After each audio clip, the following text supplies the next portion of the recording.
Hello বন্ধুরা, তোমরা সবাই কেমন আছো? নিশ্চয়ই ভালো আছো, আমিও খুব ভালো আছি। আজ তোমাদের কাছে নিয়ে চলে এসেছি আর একটা নতুন রেসিপি। তোমরা এই রেসিপিটা সবাই খুব সহজেই করে নিতে পারবে। এটা হচ্ছে কাঁচা টমেটো ভাজা। তো এটার মধ্যে সেরকম কিছুই কিন্তু লাগে না, কিন্তু খেতে একটা অপূর্ব স্বাদ। এটা তুমি ভাত দিয়েও খেতে পারো, রুটি দিয়ে খেতে পারো। চলো দেখাই কেমন করে এটাকে করব। প্রথমে আমি নিয়ে নিলাম কিছু কাঁচা টমেটো। বাজার থেকে কাঁচা টমেটো এখন সবাই পেয়ে যাবে। তো কাঁচা টমেটোগুলোকে আমি ভালো করে সুন্দর করে প্রথমে সরু করে কেটে নেব। তোমার বটির সাহায্যেও কাটতে পারো। আমি ছুরি দিয়েই কেটে নিচ্ছি। একদম পাতলা পাতলা করে সরু করে টমেটোগুলোকে পিস পিস করে প্রথমে কেটে নাও।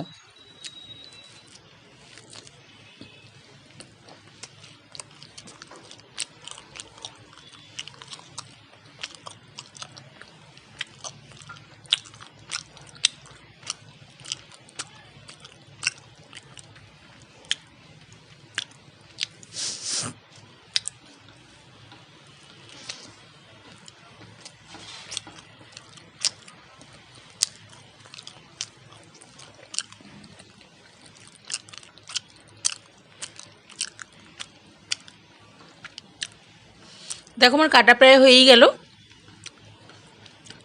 তো আমি সরু করে টমেটোগুলোকে আমি ভালো করে কেটে নিয়েছি। টমেটোগুলোকে গোটা অবস্থায় ধুয়ে নেবে, কিন্তু আমিও ধুয়ে নিয়েছি। এবার তোমার এইটাকে আমি একটা বাটিতে তুলে নিয়ে রেখে দেবো। রেখে আমি একটা কড়াই বসিয়ে নেব। খুবই সোজা একটা রান্না আর খুবই মুখরোচক একটা খাবার, দারুণ লাগে খেতে। করে খেয়ে দেখো একবার প্লিজ।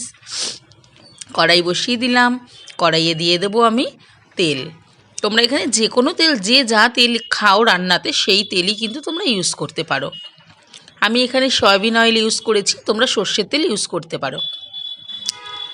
তো আমি দিয়ে দিলাম দুটো শুকনো লঙ্কা আর একটু সর্ষে। সর্ষেটা যখন একটু ভাজা হয়ে যাবে তখন একটা হাতা দিয়ে সর্ষেটাকে কিন্তু ভালো করে ভেঙে দেবে। তাহলে সর্ষের যে ঝাঁঝ বা গন্ধটা টমেটোর মধ্যে যখন মিশে যায়, ওটা খেতে আরও খুব টেস্টি লাগে। হাতার সাহায্যে সর্ষেটাকে একটু ভেঙে দেবে। এরকম করলেই সর্ষেটা দেখবে গুঁড়ো হয়ে ভেঙে গেছে। তাহলে দেখবে একটা অপূর্ব একটা টেস্টের স্বাদ এসে যাবে তার মধ্যে, আলাদা রকম। তো আমি এর মধ্যে দিয়ে দেব এবার আমার কেটে রাখা টমেটোগুলোকে। আর কিছুই কিন্তু বন্ধুরা এটাতে দিতে হয় না, খুবই একটা প্লেন সোজা রান্না এবং খেতে কিন্তু অসাধারণ হয়।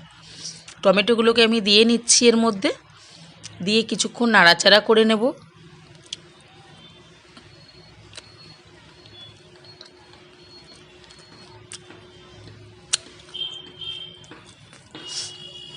এবার এর মধ্যে আমি দিয়ে দেব একটু হলুদ। খুব বেশি লাগে না হলুদটা, অল্প একটু হলুদ দিয়ে দেবো। আর দিয়ে দেবো এর সাথে নুন। আর দেব তোমার লঙ্কাটা, তোমরা যে যেমন খাও সেরকম দেবে। আমি একটু ঝাল পছন্দ করি, তাই আমি 3-4টে দিয়েছি। তো যে যেরকম ঝাল খাও সে সেরকমভাবে লঙ্কাটা দেবে। তো ভালো করে নাড়াচাড়া করে এবার আমি ঢেকে দেব। ঢেকে বেশ কিছুক্ষণ 5 মিনিট মতো পরে আবার যেই ঢাকাটা তুলব, দেখব বেশ টমেটোটা ভালো করে নরম হয়ে সেদ্ধ হয়ে গেছে। দেখো হয়ে গেছে। কত সহজ রান্না, খুব চটপট একটা মুখরোচক একটা খুব সুন্দর একটা রান্না হয়ে যায়। তো বন্ধুরা, রেসিপিটা কেমন লাগলো অবশ্যই জানিও কমেন্ট করে। আর লাইক করো প্লিজ, ভালো লাগলে তোমার বন্ধুদের সঙ্গে শেয়ার করে দিও। আর যারা আমার চ্যানেলে নতুন ভিডিও দেখছো তারা অবশ্যই আমার চ্যানেলটিকে সাবস্ক্রাইব করে দিও। ভালো থেকো বন্ধুরা। আর এরকম নতুন রেসিপি পেতে হলে অবশ্যই আমাকে কমেন্ট করে জানিও। আমি তোমাদের কমেন্টের প্রত্যেকটা রেসিপি আমি কিন্তু করে তোমাদেরকে পোস্ট করে দেব। তো বন্ধুরা, এরকম করে অবশ্যই জানাবে কেমন লাগছে খেতে। জানালে খুবই তখন আনন্দ লাগে যখন তোমরা আমার দেখে রান্নাগুলো করো এবং কমেন্টে জানাও, দিদি রান্নাটা করেছি তোমার দেখে খুব সুন্দর খেতে হয়েছে, খুব ভালো লেগেছে। গরম ভাতের সাথে এটা খেয়ে দেখবে অসাধারণ একটা টেস্ট লাগবে, খুবই ভালো লাগবে। তো ভালো লাগলে কিন্তু অবশ্যই তোমার বন্ধুকে শেয়ার করে দিও। এটা কিন্তু ভুলো না শেয়ার করতে, অবশ্যই শেয়ার করে দিও। আর কেমন হয়েছে অবশ্যই কমেন্টে জানিও প্লিজ। আর এরকম আরও ভালো ভালো রান্না পেতে চ্যানেলটিকে সাবস্ক্রাইব করে রেখে দিও যারা এখনও করনি। তো খুব ভালো থেকো তোমরা, ভীষণ এনজয় করো। টাটা।